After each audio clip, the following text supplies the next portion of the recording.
2차 종합특검법이 민주당 주도로 국회 본회의를 통과했습니다. 국민의힘과 개혁신당은 필리버스터와 단식으로 맞섰습니다. 더불어민주당은 대의원과 권리당원의 표 가치를 동일하게 하는 1인 1표제를 재추진합니다. 당원 투표는 다음 달 2일과 3일 이틀간 진행됩니다. 국민의힘 송원석 원내대표는 이 대통령에게 국정기조 전환 논의를 위한 단독 영수회담을 제안했습니다. 정치권 이슈에 대해 정당의 입인 대변인에게 직접 들어보는 여야 스피커. 2차 종합특검법이 민주당 주도로 본회의에서 통과됐습니다. 앞서 범야권은 필리버스터와 단식으로 맞선 가운데 법안 처리에 대한 여야 입장을 들어봅니다.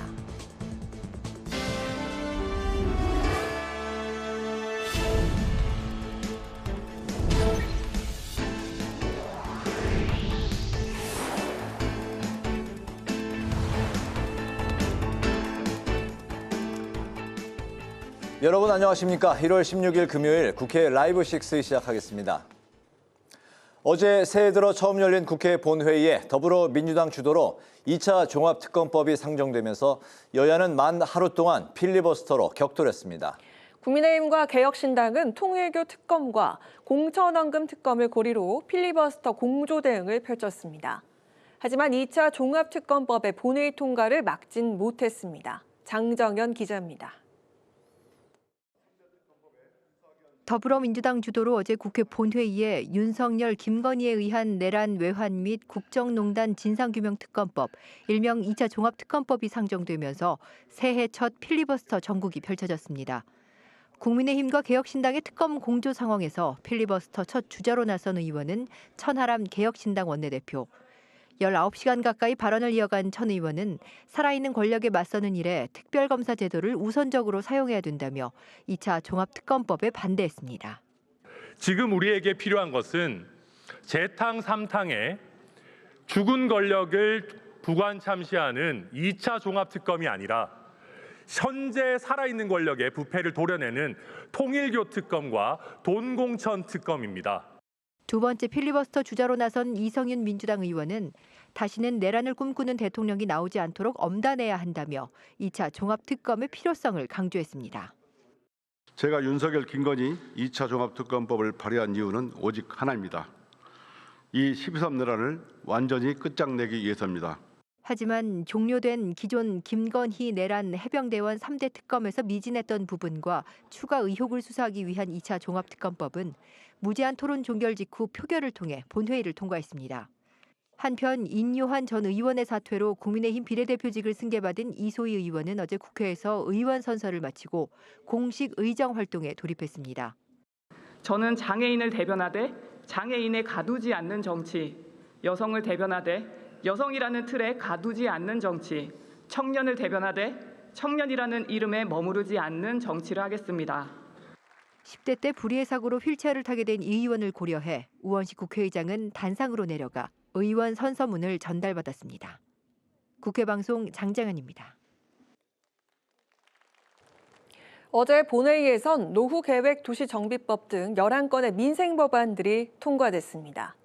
쿠팡 정보 유출 사태와 관련해 여야가 각각 제출한 국정조사 요구서도 보고됐습니다. 본회의를 통과한 민생 법안들을 김지수 기자가 살펴봤습니다.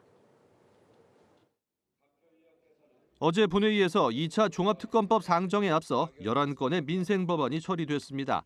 AI 기반 플랫폼을 통해 보이스피싱 의심 정보를 공유하는 내용의 전기통신 금융사기 피해 방지법 개정안, 아동학대가 의심되는 사망 사건을 심의하는 아동 사망 사건 분석 특위를 설치하는 아동복지법 개정안 등이 본회의 문턱을 넘었습니다.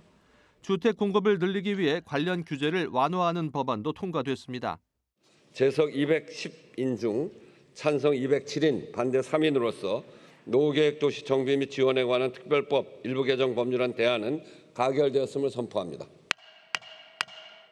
법안에는 기본계획 수립과 특별정비계획 수립 절차를 병행할 수 있도록 하는 등 사업 절차를 간소화하는 내용이 담겼습니다. 따라서 일기 신도시의 재건축이나 재개발 사업이 탄력을 받을 것으로 보입니다. 쪽방 밀집 지역의 공공주택 지구 사업으로 공급되는 주택을 분양가 상한제 적용 대상에서 제외시키는 주택법 개정안도 처리됐습니다. 항공철도 사고 조사위를 국무총리 소속으로 설치하고 조사 과정에서 외부의 간섭을 받지 않도록 하는 항공철도 사고 조사법 개정안도 통과됐습니다.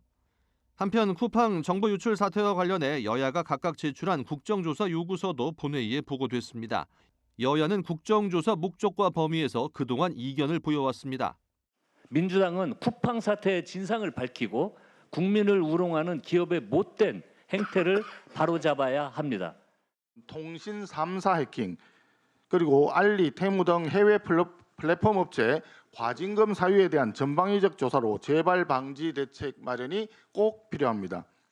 민주당은 정보 유출과 산업재해 등 쿠팡에 초점을 맞춘 조사를, 국민의힘은 이동통신 3사와 테무, 알리까지 포함해 개인정보 보호정책 전반에 대한 조사가 필요하다는 입장입니다. 양당은 앞으로 조사 대상과 국정조사 특위 구성 등 세부 사항을 조율할 것으로 보입니다. 국회방송 김지수입니다. 윤석열 전 대통령이 체포영장 집행 방해 등 혐의에 대해 징역 5년을 선고받은 가운데 더불어민주당은 터무니없이 가벼운 형량이라며 무관용으로 사형까지 처벌해야 한다고 강조했습니다. 한편 민주당은 지난달 정족수 미달로 부결됐던 1인 1표제를 재추진한다고 밝혔습니다. 김동희 기자가 전합니다. 더불어민주당은 윤 전 대통령과 내란 공범들에 대한 사법부의 상식적 판단이 있어야 한다고 촉구했습니다. 체포 방해 혐의를 받는 윤 전 대통령이 1심에서 징역 5년을 선고받자 정청래 대표는 SNS에 첫 술에 배부르겠냐며 사법부가 내란 우두머리 재판 사형 선고까지 무관용 원칙으로 처벌해야 한다고 주장했습니다. 국민들께서는 내란 청산을 더 철저히 하라고 하십니다. 내란의 티끌까지 법정에 세우라 하십니다. 장동혁 국민의힘 대표를 향해선 윤 전 대통령 사형 구형에 대해 아무 말 없이 단식쇼만 벌이고 있다고 비판했습니다. 한편 민주당은 대의원과 권리당원의 표 가치를 동일하게 하는 1인 1표제를 다시 추진합니다. 국민 주권 시대에 걸맞는 당원 주권 시대로 나아가는데 꼭 필요한 권리당원 1인 1표제를 재추진합니다. 방금 비공개 최고위원회에서 의결을 했습니다. 이번에는 지명직 최고위원 1명을 전략지역에서 우선 지명하고 또 전당원 투표와 당원 참여 활동 의무를 신설하는 내용을 반영했습니다. 다만 일부 최고위원들이 1인 1표제가 차기 당대표 선출과 이해 충돌 소지가 있어서 전당대회 준비위원회에서 의결돼야 한다는 의견을 내놓은 걸로 전해졌습니다. 박수현 수석 대변인은 논의 결과 최고위원 회의에서 만장일치로 통과됐다며 정 대표가 공약을 지키는 건 의무라고 설명했습니다. 민주당은 오는 22일부터 사흘간 당원 의견을 수렴하고 다음 달 2일부터 이틀간 중앙위 투표를 진행할 예정입니다. 국회방송 김동희입니다. 국민의힘 장동혁 대표가 통일교와 공천원금 특검 수용을 요구하면서 이틀째 단식 투쟁 중입니다. 송원석 원내대표는 이재명 대통령을 향해 7대 국정기조 대전환을 요구하면서 단독 영수회담도 제안했습니다. 오다힌 기자입니다. 쌍특검 수용을 촉구하는 장동혁 대표의 단식 투쟁이 이틀째 이어지고 있습니다. 이 대통령이 주최한 여야 지도부 오찬에 불참한 국민의힘은 지금 한가하게 오찬쇼를 할 때가 아니라고 밝혔습니다. 제1야당이 단식 농성까지 하면서 절박하게 요구하는 게 무엇인지 대통령이 경청해야 한다며 국정기조 대전환을 요구했습니다. 7대 요구안에는 통일교와 공천헌금 특검 수용, 2차 종합특검법 제2요구권 행사, 그리고 여권에 대한 경찰의 엄정 수사 지시 등이 담겼습니다. 쌍특검을 전면 수용해주기 바랍니다. 집권 여당의 뜻대로 3대 특검 연장법을 일방 처리한다면 다가올 6.3 지방선거는 최악의 불공정 선거로 역사에 기록될 것입니다. 또 11.5 부동산 대책 철회와 여야정 민생연석회의 개최, 그리고 이해훈 기획예산처 장관 후보자 지명 철회 등도 촉구했습니다. 그러면서 이를 논의하기 위한 단독 영수회담을 제안했습니다. 한편 정부가 추진 중인 대전, 충남, 광주, 전남 행정통합의 취지는 동의한다면서도 진정성에 의구심을 표했습니다.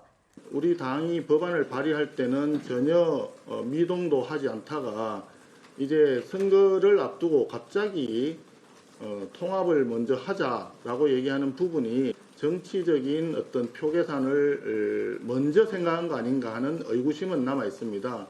특히 단순히 행정구역만 통합해서는 의미가 없다며 광역자치권 확대를 전제로 257개 특례 규정이 필요하다고 강조했습니다. 국회방송 오다인입니다.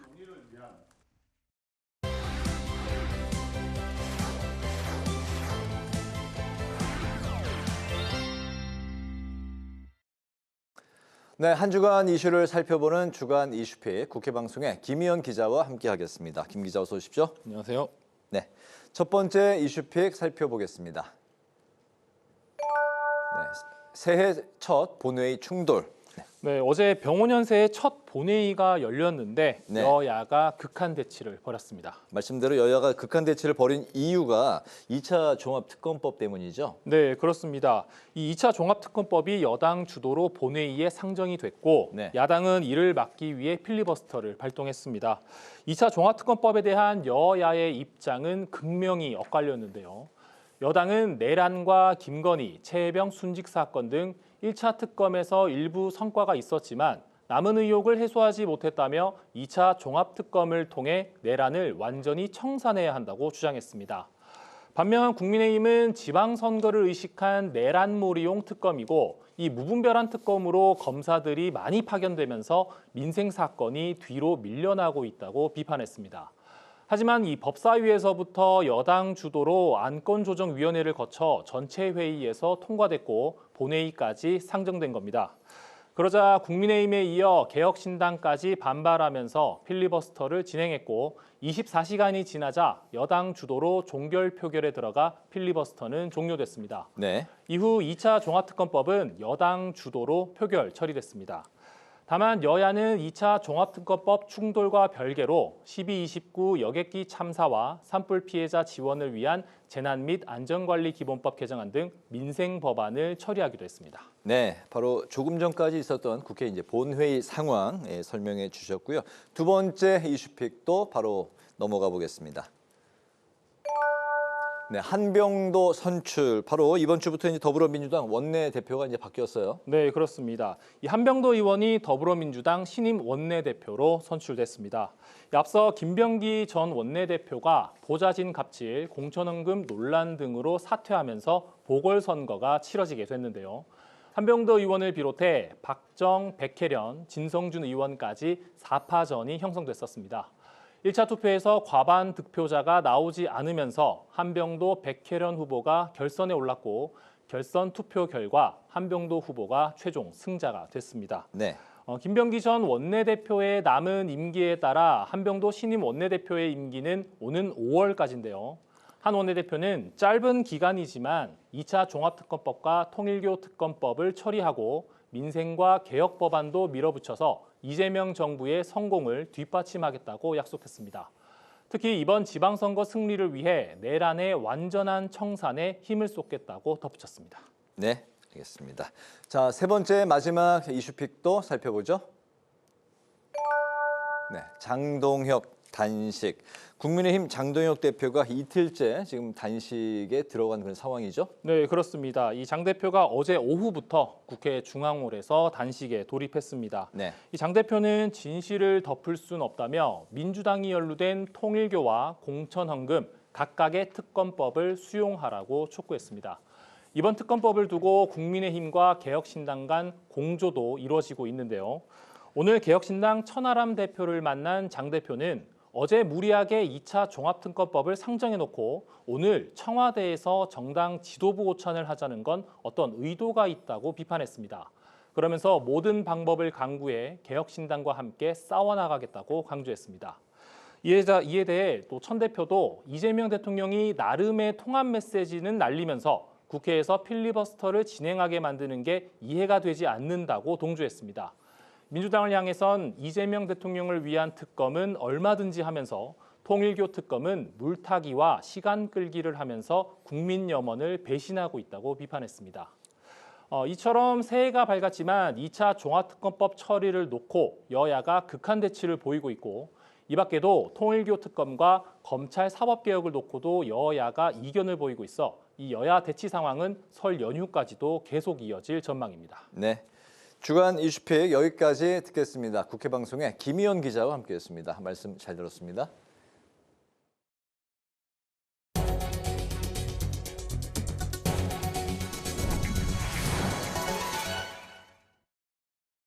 이해운 기획예산처장관 후보자에 대한 국회 인사청문회가 오는 19일 다음 주 월요일에 열립니다. 청문회에선 보좌진 갑질과 부동산 투기 의혹, 자녀 관련 특혜 의혹 등이 쟁점이 될 전망입니다.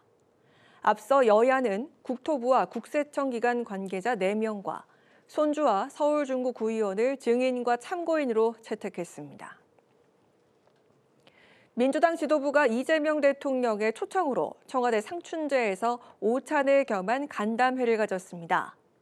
오찬 간담회엔 민주당과 비교섭단체 5개 정당 지도부들이 참석했지만 제1야당인 국민의힘은 참석하지 않았습니다.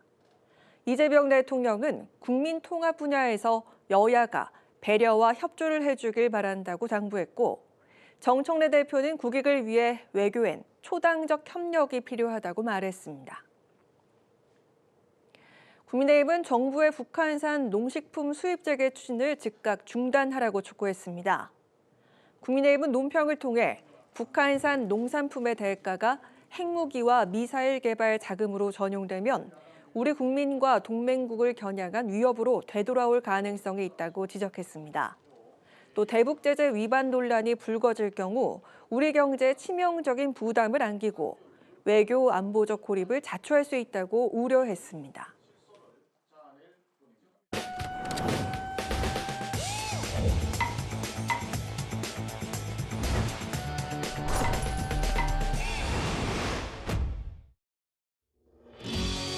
국회 속 다양한 이슈를 알기 쉽게 쏙쏙 뽑아 전해드리는 신동진의 국회 속.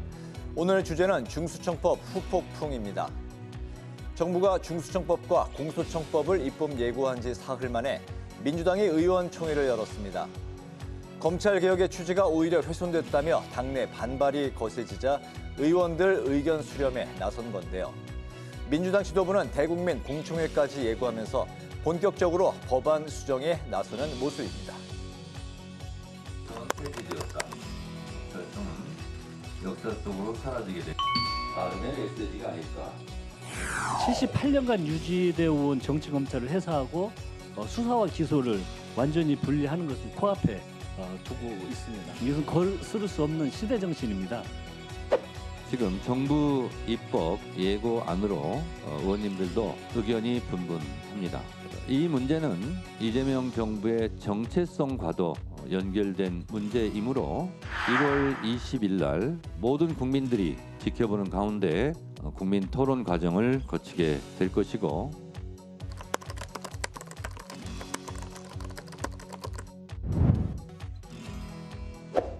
검찰개혁 방향은 명백합니다. 수사기관은 수사하고 검사는 기소와 공소 유지를 하면 됩니다. 검사가 명찰만 수사사법관으로 바꿔 달면 안 됩니다. 수사관 한 직종만 둬야 합니다. 보안수사권 내지 보안수사 요구권 어떤 명분으로도 수사권을 다시 검찰에 지어주는 일은 있어서는 안 된다라는 것을 정부가 발표한 검찰개혁 법안을 살펴보면 중수청은 이른바 9대 중대범죄 수사를 담당하고 공소청은 공소 제기, 유지 기능만을 담당하는 것이 그 핵심입니다. 특히 중수청에는 기존 수사관을 더해서 변호사 자격을 가지는 수사사법관이 신설되는데요. 사실상 검사와 수사관으로 나뉜 기존 검찰 체제를 답습하는 건 아니냐는 우려가 나오고 있는 이유입니다. 또한 최대 쟁점인 공소청 검사의 보안수사권 보장 문제는 향후 형사소송법 개정 과정에서 논의하기로 한 만큼 적지 않은 진통이 예상되고 있는 상황인데요. 정부 안대로 공소청이 보안수사권을 유지한다면 사실상 기존의 검찰 권한이 명칭만 바뀐 채 그대로 유지된다는 게 범여권의 입장입니다. 현재 민주당의 경우 정청래 대표는 보안수사 요구권까지도 논의해 볼 수 있다며 유보적인 입장을 보이고 있지만 추미애 법사위원장은 검사의 권한을 확실히 제한해야 한다는 입장을 분명히 밝힌 상황입니다.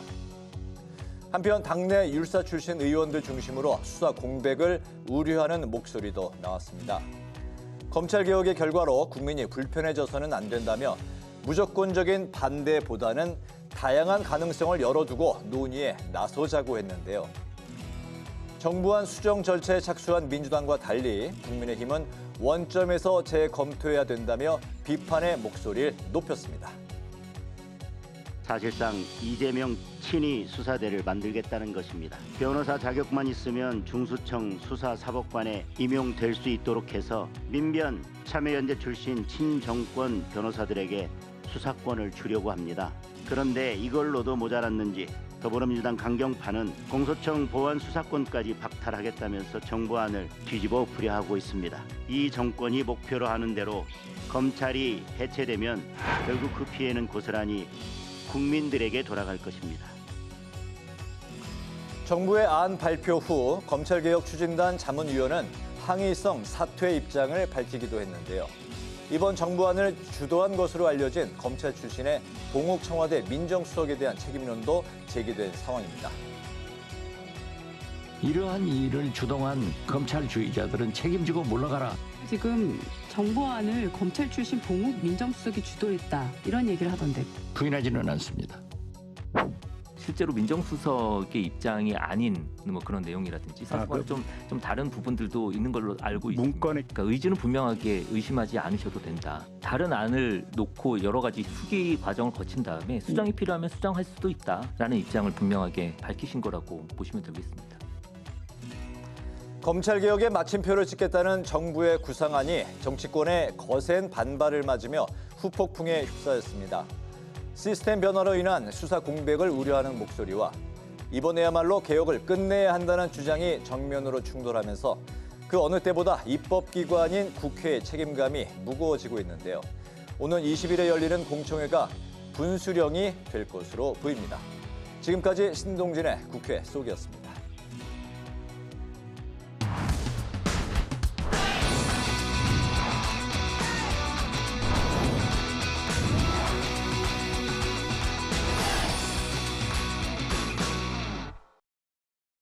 정치권의 가장 뜨거운 이슈에 대한 입장을 양당 대변인에게 직접 들어봅니다. 여야 스피커, 박경미 더불어민주당 대변인, 손수조 국민의힘 대변인 두 분과 함께합니다. 반갑습니다. 안녕하세요. 안녕하세요. 네, 오늘 국회 본회의에서 2차 종합특검법이 민주당 주도로 통과가 됐습니다. 이번 특검법은 특검과 특검보, 파견 검사 등 150여 명 규모의 수사팀을 구성해서 최대 170일간 수사할 수 있도록 하는 내용을 담고 있습니다. 정말 이 6.3 지방선거를 앞두고 메모드급 특검이 다시 출범하게 그렇게 되는데 여야 간의 공방이 더 가열될 것 같다 이런 생각이 듭니다.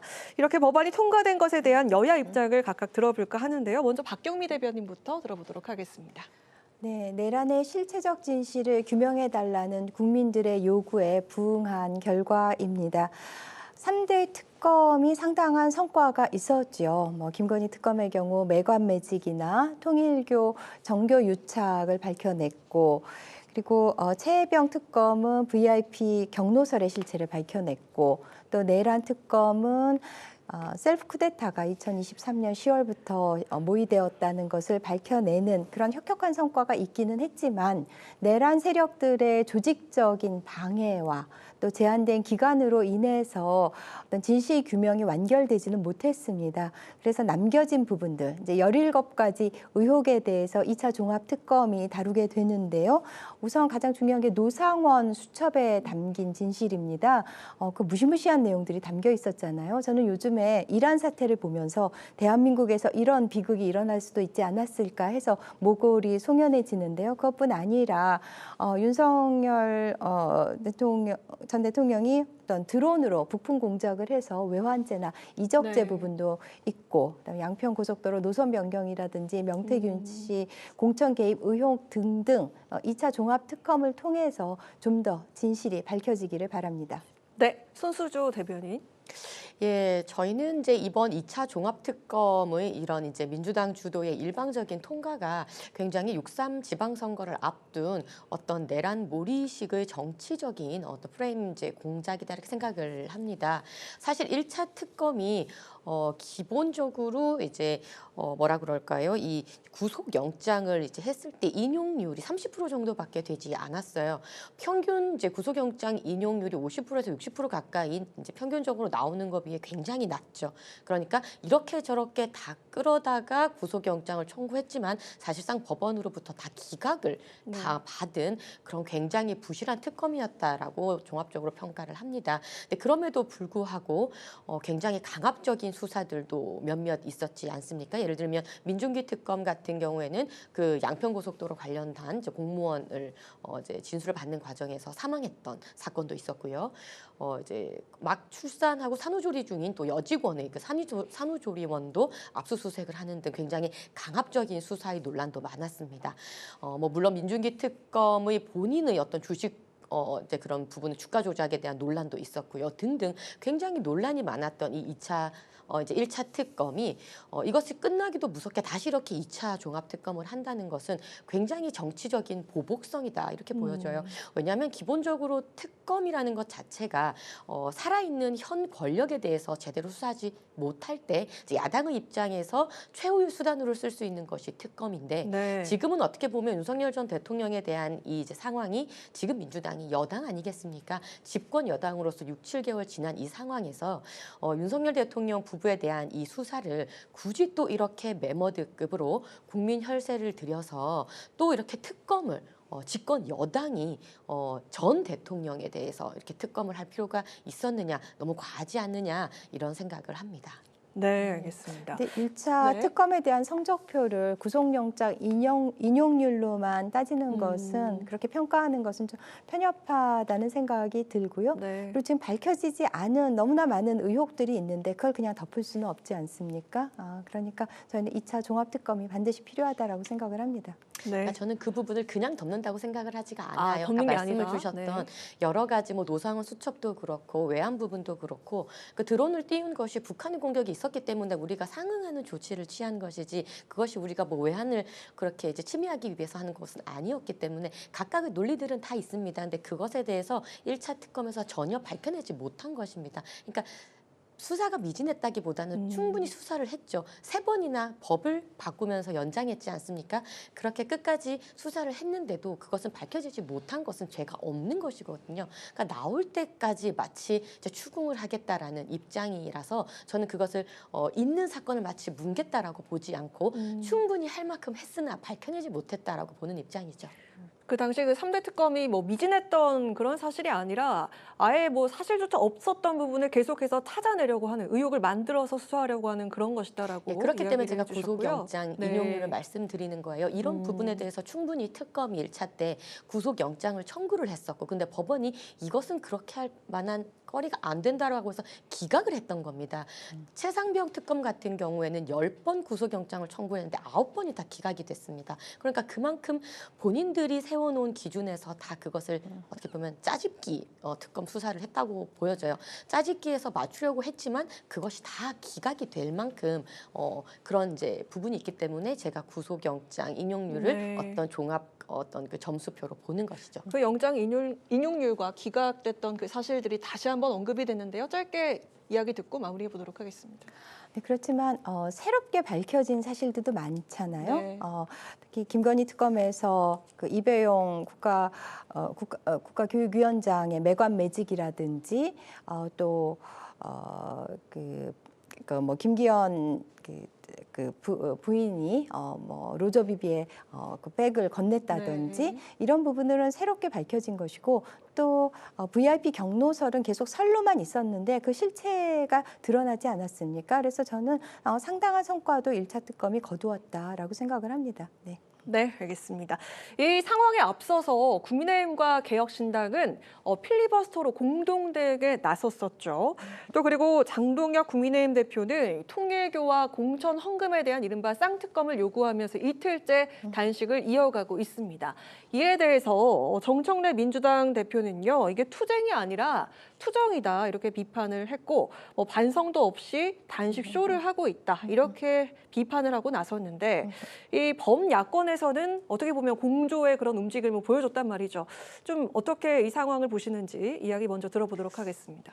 예, 제가 앞서서 특검이라는 것이 현 권력에 대해서 제대로 수사가 되지 않을 때 야당의 입장에서 최후의 수단으로 쓰는 것이 특검이라고 말씀을 드렸는데요. 지금 민주당은 2차 종합특검이라는 본인들이 원하는 특검은 수적인 우위를 위시해서 이렇게 일방적으로 통과를 시키면서 실질적으로 현안, 그러니까 민주당에게 일어나고 있는 이 공천 헌금이라는 거대한 정치권의 이런 이제 문제점들, 그리고 정교 유착이라는 통일교에 대한 전재수 전 장관을 둘러싼 이런 이제 현 정권에서 일어나는 부분들에 대해서는 특검을 받지 않고 있습니다. 그렇기 때문에 국민의힘과 개혁신당, 그리고 지금 조국혁신당도 마찬가지고요. 야당의 입장에서는 여당을 또 견제하고 비판해야 되는 그 책무로서 이러한 정치권에서 밝혀져야 되는 부분들은 정말 지금 경찰 수사가 미진하기 때문에 경찰의 봐주기 수사 이런 부분들의 논란이 많기 때문에 특검으로서 이 부분은 반드시 단죄되어야 된다라는 생각을 공유하고 있는 것입니다. 그렇기 때문에 장동혁 대표 입장에서는 지난 24시간 필리버스터도 있었지만 단식이라는 우리 최후의 이제 수단을 동원해서까지 이렇게 대국민 이제 호소를 하고 있는 것이고요. 또 개혁신당 이준석 대표 역시 지금 외국에 지금 일정을 하는 중인데도 조기 귀국을 한다는 겁니다. 이 사안이 그만큼 중대하기 때문입니다. 그래서 야당의 입장에서는 이 민주당을 둘러싼 공천 헌금 무려 드러난 것만 지금 1억입니다. 예. 근데 이것이 민주당에서는 휴먼 에러라고 진단을 하지만 저희는 그렇게 생각하지 않거든요. 시스템 에러라고 봅니다. 시스템 자체가 무너졌다라고 봅니다. 그래서 이러한 공천 헌금 그리고 통일교 유착에 대해서는 집권 여당에서 일어난 부분이고 경찰 수사가 미진하기 때문에 특검으로서 반드시 진단이 되어야 된다라는 입장입니다. 이 필리버스터에 이어서 단식까지 이렇게 맞불을 돋고 있는 그런 상황인데요. 여당 측 입장도 들어보도록 하겠습니다. 네, 국민의힘과 개혁신당이 내란 원팀이 됐다. 내란 야합을 했다. 저희는 이렇게 평가를 합니다. 국민의힘 장동혁 대표가 단식을 시작하면서 개혁신당 천하람 원내대표는 필리버스터를 시작을 했죠. 그래서 이 내란 원팀이라는 것을 잘 보여줬는데요. 사실 그 장동혁 대표의 단식 하는 그 의도는 참 불순하지 않습니까? 한동훈 전 대표의 제명을 둘러싼 당내 파열음이 커지면서 거의 어떤 심리적인 분당 사태까지 이르렀고 그런 내부 균열이 임계점에 이르게 되니까는 어떤 시선 돌리기를 위해서 단식을 시작한 거잖아요. 그래서 저는 그 단식에 돌입한 그런 의도가 매우 불순했다고 보고요. 그리고 민주당은 통일교 신천지 특검을 하자 그러는데 국민의힘은 왜 통일교 특검 안 하냐 그러면서 단식을 하니까 우리가 단식 투쟁이 아니라 정청래 대표 오늘 단식 투정이다 이렇게 표현을 했었는데요. 그 현재 그 국민의힘과 개혁신당의 그런 어떤 야합 글쎄요, 그게 또 지방선거까지 이어질지는 모르겠는데요. 그러랑 장동혁 대표의 단식을 바라보는 그런 저희의 그 시각은 곱지가 않습니다. 네, 지금 박경미 대변인께서 지금 국민의힘 내부 상황까지 꼬집으셨는데 지금 분당과 다름없는 실질적인 이런 상황에서 눈 돌리기용으로서 이거 카드를 내민 게 아니냐라는 그런 이야기까지 지금 나왔거든요. 이거 어떻게 좀 생각하시는지 들어보고 넘어가도록 하겠습니다. 예, 그러게 시기가 좀 이렇게 맞물려다 보니까 이렇게 해석을 하실 수도 있다고 이렇게 생각은 합니다만 지금 그 내부의 사정은 내부의 사정이고 지금 공천 헌금을 주고받은 건 민주당이지 국민의힘은 아니지 않습니까? 그리고 이 민주당이 저지른 공천 헌금 그다음에 통일교 이런 유착의 문제가 왜 내란으로 이어지는지 내란 원팀이라고 말씀하신 전 도저히 이해가 안 되고 오히려 이 통일교 특검과 이 공천 헌금 특검을 안 받으면은 민주당 전체가 원팀이 되는 겁니다. 전체가 공천 공천 헌금을 받은 팀이 되는 것이고 통일교 팀이 돼버리는 것입니다. 그래서 이 특검은 저는 무조건 받으셔야 된다고 생각을 하고 신천지 같은 경우는 신천지 부분은 수사가 되고 있는 부분이고 굳이 특검으로 갈 필요까지는 없는 사안입니다. 네. 그래서 제가 앞서도 말씀을 드렸지만 특검이라는 것은 국민 혈세가 대단히 많이 들고 또 큰 메머드급으로 움직여야 되는 부분이기 때문에 최소한으로 하는 것이 좋죠. 그런데 실질적으로 현 집권 여당에서 수사가 미진할 부분에 최후로 쓰는 것이 특검입니다. 그래서 신천지는 국민의힘을 향한 그런 수사지 않습니까? 수사를 받고 있습니다. 여기에까지 특검을 할 필요는 없다고 보고요. 어차피 수사는 받고 있으니까요. 문제가 있다면 당연히 처벌을 받아야 된다는 것에서는 이견이 없습니다. 근데 통일교라든지 그다음에 공천헌금은 민주당이 저질렀기 때문에 이 집권 여당에 대한 수사는 특검으로 가야 된다는 입장이기 때문에 이거를 민주당이 받지 않는다면 그것은 본인들이 그 죄를 시인하는 것밖에 되지 않습니다.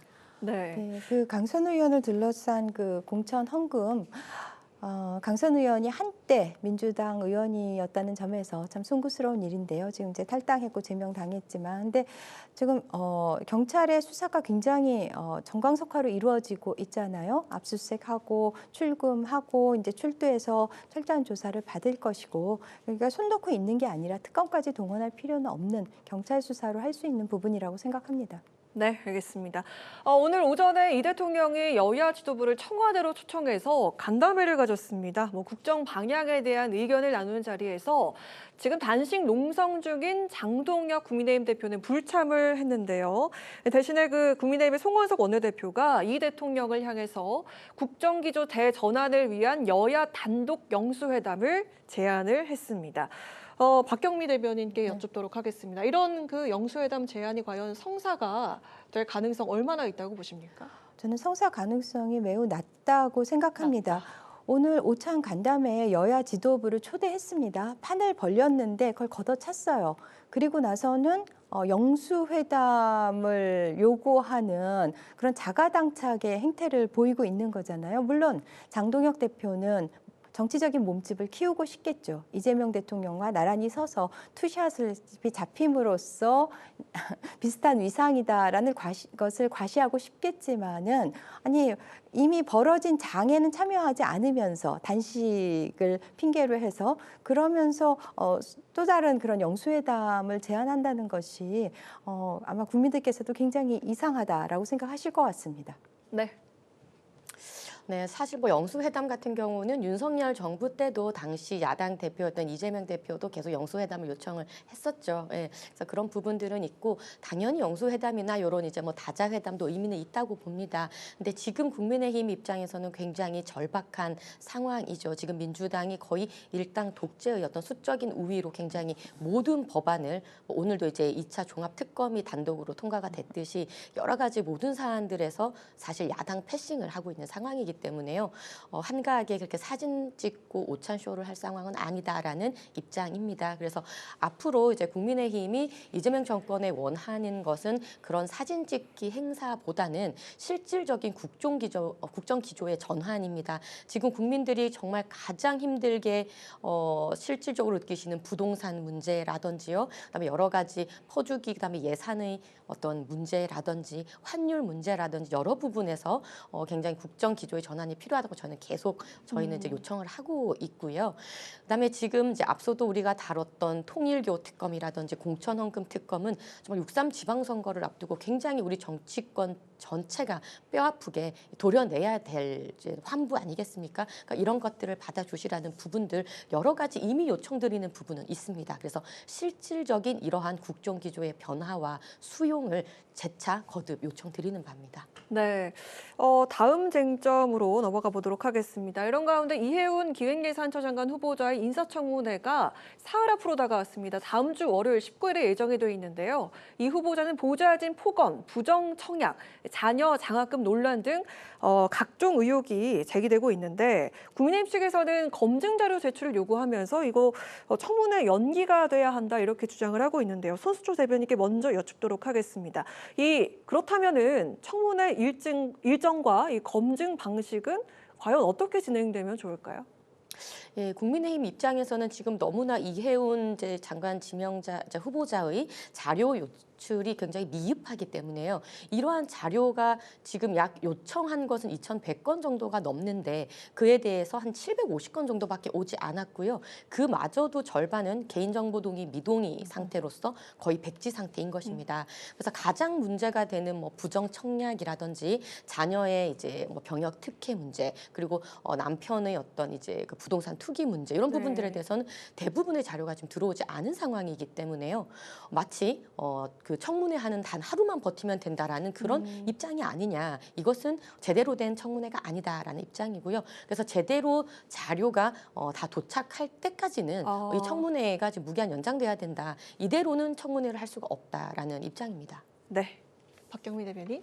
네, 자료 제출이 부실하기 때문에 연기해야 된다는 국민의힘의 입장 일면 뭐 이해가 되고요. 그런데 아마 국민의힘에서도 요즘 당의 내홍도 있고 그래서 그래도 그냥 빨리 하고 싶지 않을까 예측을 해보는데요. 네. 사실 12월 28일에 후보자가 지명됐잖아요. 그리고 아마 후보자도 참 힘들긴 할 텐데 뭐 여당 의원, 야당 의원 또 이걸 지켜보는 국민들의 피로감도 상당히 높은 것 같습니다. 참 월요일에 그냥 아마도 청문회가 진행이 되지 않을까 싶은데요. 저는요.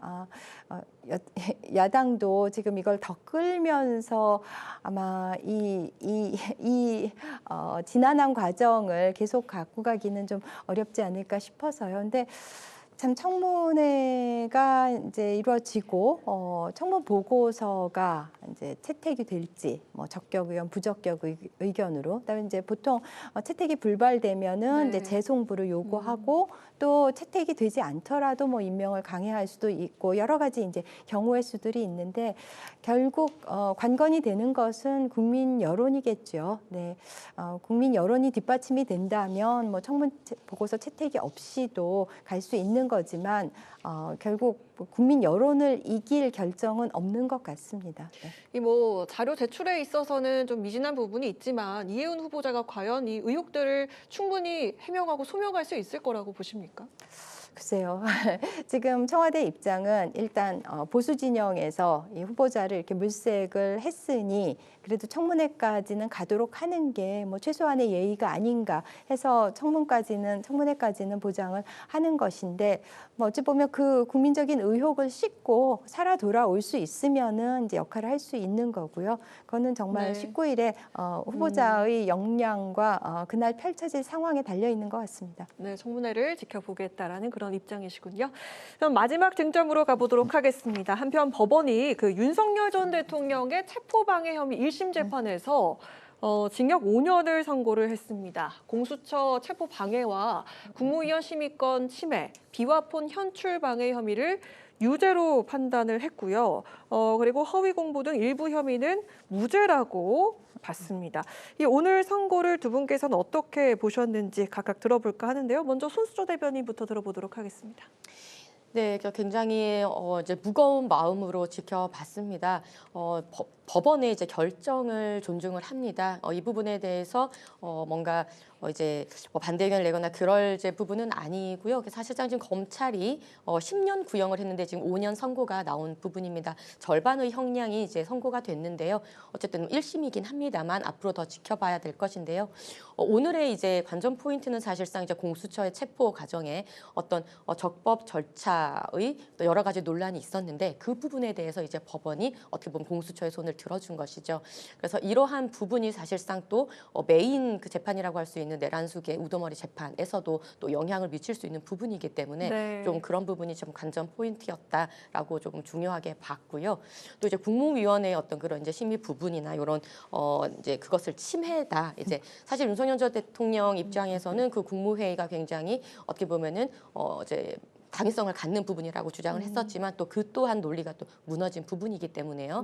굉장히 이 부분들이 사실 하나하나 다 이제 내란수계 재판에 다 영향을 주는 부분이라서 좀 중요하게 지켜봤습니다. 앞으로 2심 그리고 이제 결심까지 다 있을 텐데 사실 아직도 좀 논란이 있는 부분이 있고 또 윤석열 전 대통령의 변호인 측에서는 여전히 정치적인 판결이 있는 부분이다. 그리고 이렇게 이제 법리적으로 해석이 나가고 이제 하나의 선례를 남겼을 경우에는 가령 예를 들자면 이제 후의 대통령들, 네. 뭐 이재명 대통령도 마찬가지고 다들 대통령의 어떤 특별한 권한으로서 뭔가 이제 행사를 했을 때, 그 권한을 했을 때 이런 것이 사후적으로 봤을 때는 모두 그것이 사법적으로 문제가 되는 상황이 될 수도 있다라는 부분도 지적을 하시더라고요. 네, 알겠습니다. 박경미 대변인 어떻게 보셨습니까? 네, 검찰이 10년 구형을 했는데 5년은 참 약하고 너무 관대한 것 같습니다. 많은 법조인들이 한 7년 정도는 예상을 했었는데요.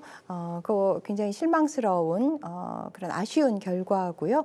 특히 이게 초범임을 감안해서 감형을 했다라는 부분에서 정말 실소를 금치 못했는데요. 이런 체포방해죄 등등 이런 죄를 뭐 2번, 3번 반복해서 하나요? 그리고 또 잘 따지고 보면 내란죄가 있었어요. 그리고 이 체포방해죄는 그거에 대한 후속 범죄잖아요. 그렇기 때문에 어찌 보면 이건 재범이라고 할 수 있기 때문에 초범이라서 봐줬다. 이런 논리는 참 납득하기가 어렵고요.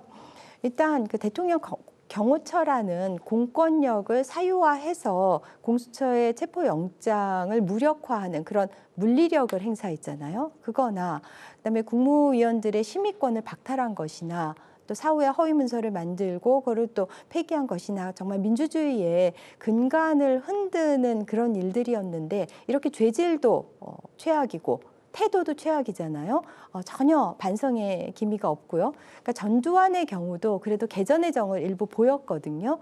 거기에도 미치지 못하고 마지막까지 이렇게 뻔뻔스러움을 보이는 이런 그 윤석열 피의자에 대해서 5년은 너무 약했다. 네, 그래서 아쉬움이 많습니다. 네. 오늘 여야 스피커는 여기까지 들어보도록 하겠습니다. 오늘 여야 스피커 지금까지 박경미 더불어민주당 대변인, 손수조 국민의힘 대변인 두 분과 함께했습니다. 고맙습니다. 오늘 국회 라이브 6 여기까지입니다. 시청해주신 여러분 고맙습니다. 편안한 주말 보내십시오.